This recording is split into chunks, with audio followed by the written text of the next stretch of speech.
the American dream. We've also worked to keep America safe. After Democrat leadership failed and bailed on our ability to work on the China task force, we went forward without them. And developing more than 2/3 of all the ideas in there to be bipartisan, to make a comprehensive blueprint to make sure we continue that America, that the next century is ours, that we bring back the work, the jobs, and the infrastructure into America. These efforts, contrasted with the dangerous Democrat agenda, delivered a historic political upset, fueled by conservative women, minorities, and veterans. As you all know, everybody predicted that the Republicans would lose 15 to 20 seats. Not one incumbent lost. On the Democrat side, more than a dozen lost. Much of that could be caused by Nancy Pelosi holding up any COVID relief bill simply for playing politics, or spending their time defunding police, or wasting their entire majority on an impeachment. Republicans are always focused on putting the people first before politics, and we will continue to do that work. In this next Congress, we might not be able to schedule the floor, but we are going to run the floor. With that, I'd like to turn it over to our whip, Steve Scalise. Thank you, Kevin, and I also want to congratulate our leadership team. It truly is an honor to be going into this next Congress with such a great united team. Kevin as our leader, Liz as our conference chair. We have Mike Johnson joining us as the conference vice chair. Of course, Gary coming back as policy, and for Richard coming in as well, welcome to you. Tom Emmer is also going to be joining our team again as the NRCC chair. I think he's probably out recruiting right now for the 2022 class. That's going to get us back in the majority. But look, it's been a battle the last 2 years to fight for the hardworking families of this country that felt left behind by Washington for so long, and we delivered a lot of wins for them. But there are still big issues left unresolved. I'd like to see us in these next few months get another relief package, in these next few days really. Get another relief package for those hardworking businesses that are literally hanging on by a vine, those small businesses that we've been trying to help get another round of PPP forgivable loans so we can save millions more jobs. And Speaker Pelosi, for whatever reason, has chosen not to bring a bill to the floor that has wide bipartisan support. Hopefully she reconsiders and does that.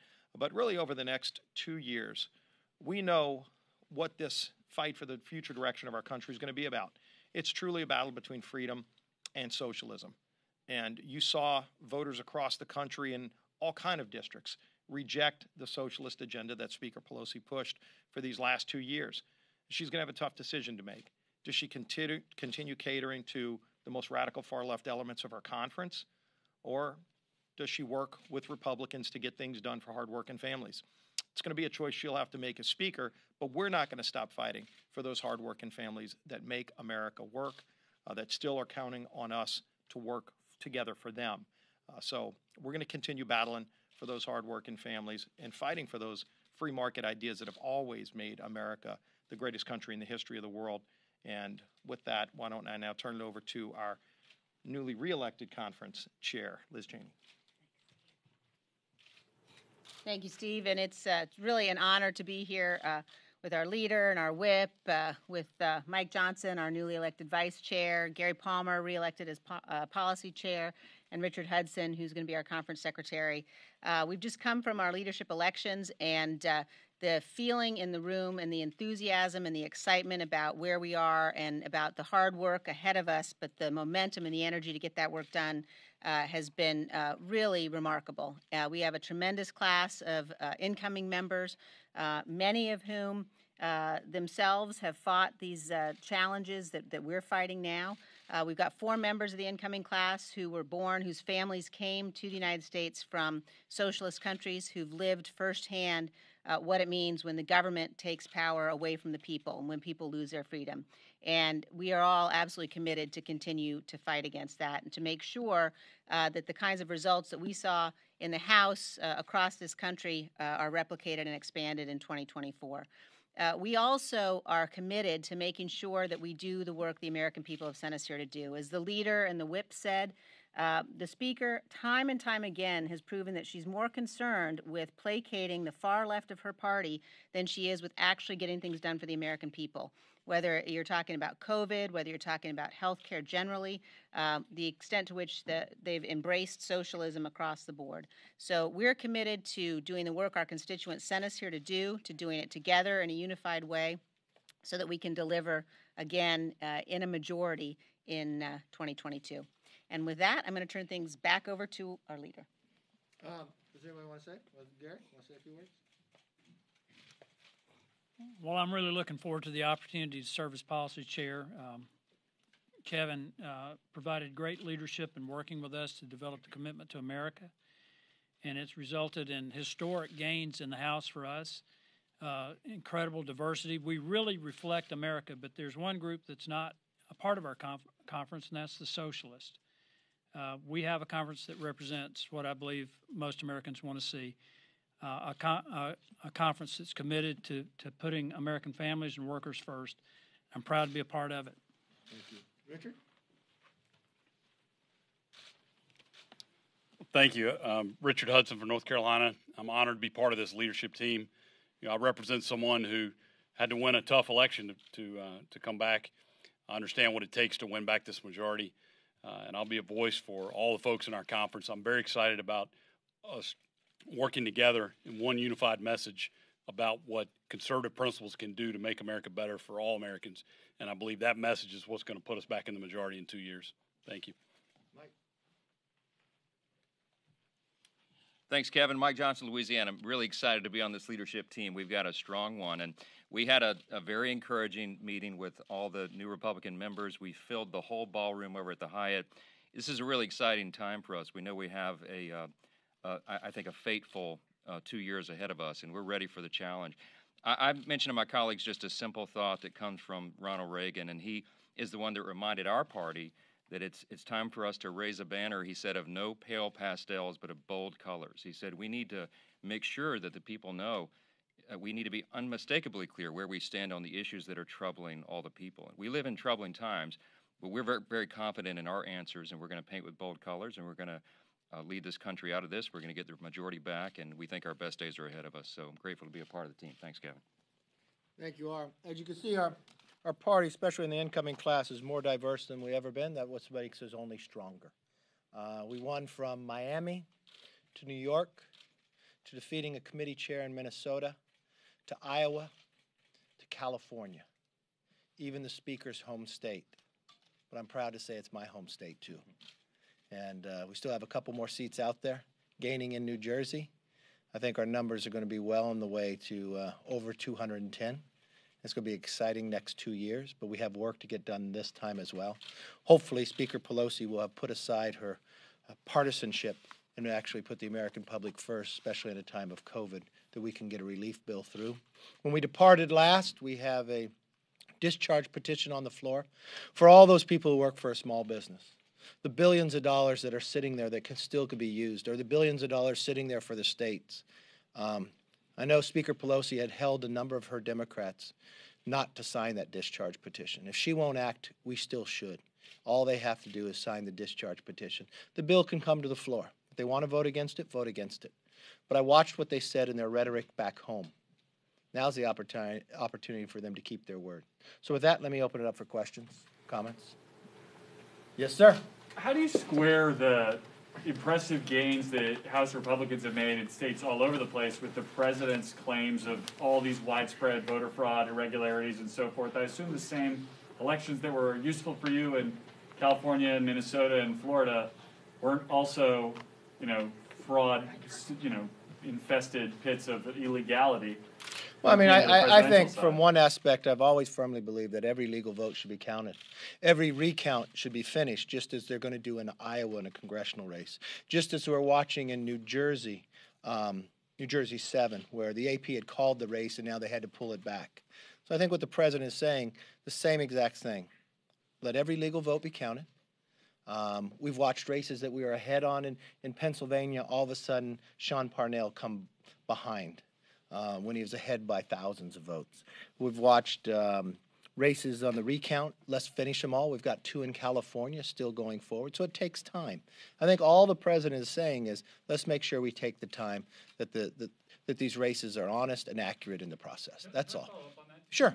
Do you regret it all, or will you do anything differently in the future as regards to encouraging Republicans to vote by mail if they think that's the safest way to do it? I mean, we've seen these shifts as votes have been counted that came in later. Well, as we sit back and look, I think we need some uniform when it comes to elections. Absentee ballots have some protection to it. When you mail everybody a ballot that's on the rolls, we know there's problems. We watched in LA more than 1 million people on the rolls that don't even live there in that process. I've watched in my own community the number of ballots that were sent to people who were dead, who no longer live there, and others. You want the accuracy, and I think that's something we have to be able to work through. Some states mail to everybody. I actually vote by absentee, but I have to apply for it. They check my signature. They send me the ballot after I have applied for it. When I send my ballot back in, my signature is on it. They check the signature before they open. I think those type of measures are very important in the process of voting in person. In California, you don't have to show an ID. But I have to show an ID to get on an airplane. I think there's a number of things after this election and after others, not based upon a Republican or Democrat, but just from an accuracy point of view. I think we should sit down with a number of Secretary of States and people across this nation and find a way that we can make sure we do this in a more secure and accurate way, that every vote is counted. Yes. What do you see your role as as a minority, a large minority, with the president of the opposite party? Is it similar to what you saw it as in 2009? I think it makes no difference. Our role is to make sure America is stronger, make sure America is secure. First and foremost, we have what we need to do in the commitment to America. We need to defeat this virus. That's why we voted for Operation Warp Speed. This is why we have 2 vaccines already in the process and more coming on board.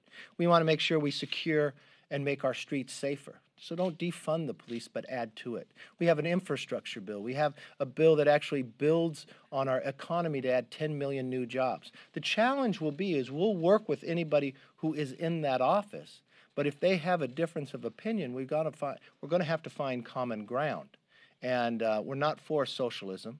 We're not for higher taxes. We will fight every step of the way. Joe Biden has positioned himself as somebody who's uniquely qualified to break a logjam that he sees existed on Capitol Hill. I'm curious what your reaction is to that. That's the calling card of his campaign, pretty much, right? Well, his calling card is a campaign. If I listen to what former President Joe Biden said, former President Obama said, is there's no difference between Joe Biden and Bernie Sanders. If I watched what Joe Biden as a candidate said, he probably pretty much surrendered to the socialists, letting them write the Green New Deal and others. So I'm not sure. He was against fracking, then he said he was for it. I'm not sure which one showed up in the process. And if the election gets called in the manner of the way it's driving, we'll have to have that question answered. Yes. Could you just characterize how you see the party being different, moving beyond President Trump in February? And if I could ask a follow-up, on stimulus negotiations, is anybody here on the stage planning on being in a room with Speaker Pelosi negotiating either before or after January? You know, we would negotiate with anyone. The challenge is I've been through more than 4 of these negotiations, which ended in getting legislation from the CARES Act and forward. Every time when all the leaders were in the room, we were able to make an agreement. The only time it has failed is when Speaker Pelosi has taken control.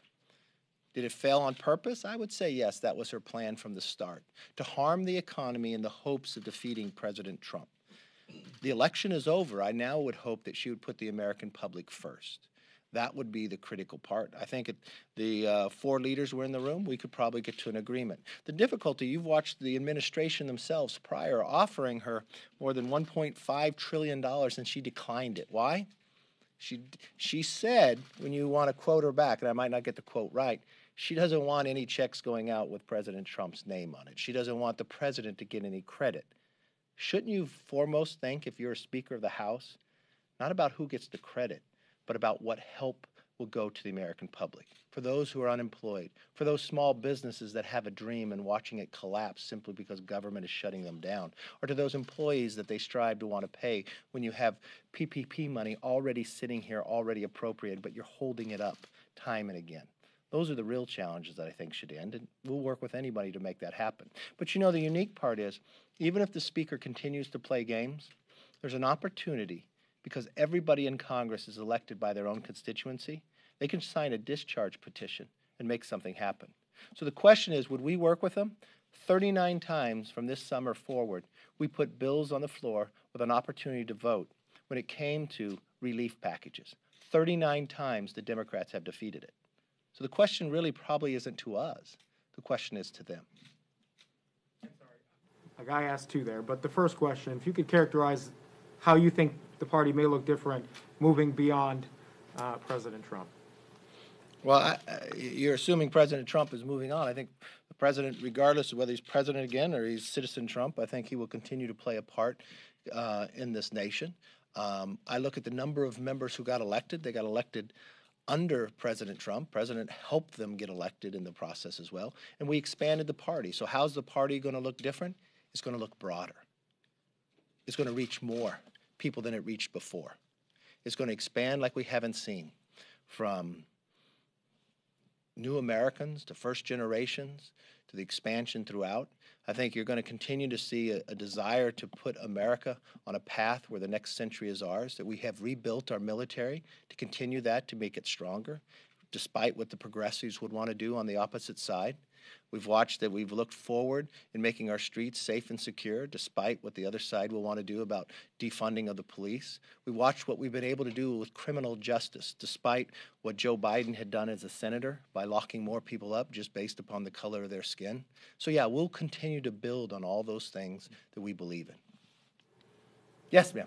Sir, at what point do you think it's appropriate for President Trump to concede the election? I think when the election gets called in the process of the states, just as we have a number of seats inside the House that are still counting. So if you ask my opinion, I think every legal vote needs to be counted. I think every recall needs to be finished, and every legal challenge needs to be heard. When those are all done, yeah, that's the appropriate time that you'll know the outcome of the election. And then a follow-up as well. Do you have any comment on the president's recent decision today on troop withdrawal from the Middle East?